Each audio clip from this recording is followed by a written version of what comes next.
Hello दोस्तों, कैसे हो आप सब। स्वागत है आपका आपके अपने चैनल एंशिएंट साइंटिफिक नॉलेज पर। आज एक कहानी साझा कर रहा हूं। अच्छी लगे तो लाइक, शेयर और सब्सक्राइब बेशक न करना, पर उसे अपने जहन में जरूर उतार लेना और अपनी लाइफ में उसे लागू जरूर करना। तो दोस्तों, शुरू करते हैं आज का एपिसोड। तो दोस्तों, एक बार एक जंगल में एक शेर और उसकी शेरनी शिकार के लिए दूर तक गए। अपने बच्चों को अकेला छोड़कर जब देर तक नहीं लौटे तो बच्चे भूख से छटपटाने लगे। उसी समय एक बकरी आई। उसे बच्चों पर दया आई और उन बच्चों को दूध पिलाया। फिर बच्चे मस्ती करने लगे। तभी शेर शेरनी आ गए। बकरी को बच्चों के साथ खेलता देख वो दोनों लाल पीले हो गए और शेर ने बकरी पर हमला किया, या यूं कहें उस पर झपटा मारना चाहा। शेर बकरी पर झपटता उससे पहले बच्चों ने कहा कि इसने हमें दूध पिलाकर बलात्कार किया है, ये नहीं आती तो हम मर जाते। अब शेर खुश हुआ और कृतज्ञता के भाव से बोला, हम तुम्हारा उपकार कभी नहीं भूलेंगे। जाओ, आजादी के साथ जंगल में घूमो फिरो, मौज करो। अब बकरी जंगल में निर्भयता के साथ रहने लगी। यहां तक कि शेर के पीठ पर बैठकर भी कभी पेड़ों के पत्ते खाती थी। यह दृश्य चील ने देखा तो हैरानी से बकरी को इसका राज पूछा। तब उसे पता चला कि उपकार का कितना महत्व है। चील ने यह सोचकर कि एक प्रयोग मैं भी किसी बेसहारा मजलूम की सहायता करके देखती हूँ। उसने एक दिन देखा कि एक चूहे के छोटे दलदल में फंसे थे। वो वहां से निकलने का प्रयास कर रहे थे, पर हर बार नाकाम हो रहे थे।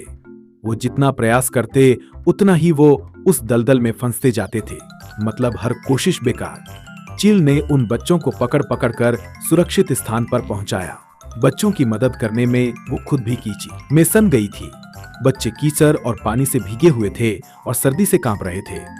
तब चील ने उनको अपने पंखों में छुपा लिया। बच्चों को गर्म पंखों और चील के शरीर की गर्मी से बेहद राहत मिली।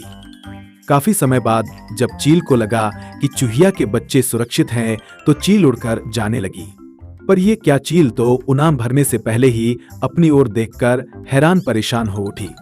उसने देखा कि चूहे के बच्चों ने उसके पंख कुतर डाले थे। चील ने यह घटना बकरी को सुनाई। उसने बकरी से पूछा, बकरी बहन, तुमने भी उपकार किया था और मैंने भी, पर फिर भी हम दोनों को यह अलग अलग फल क्यों मिला?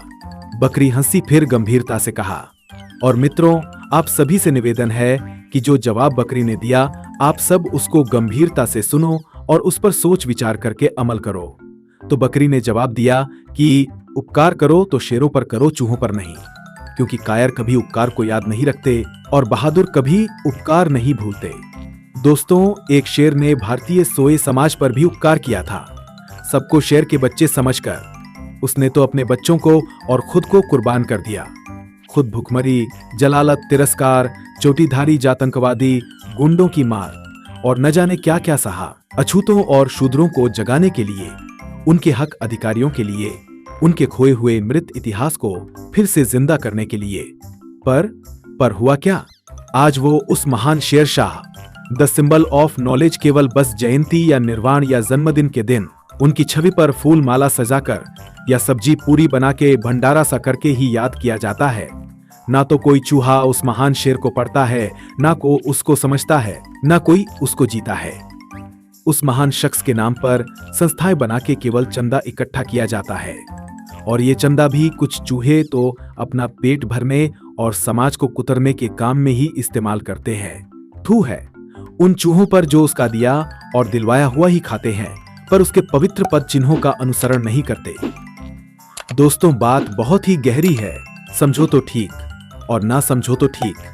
गेंद आपके पाले में है, उसको खाली छोड़ना है या उससे गोल दागना है।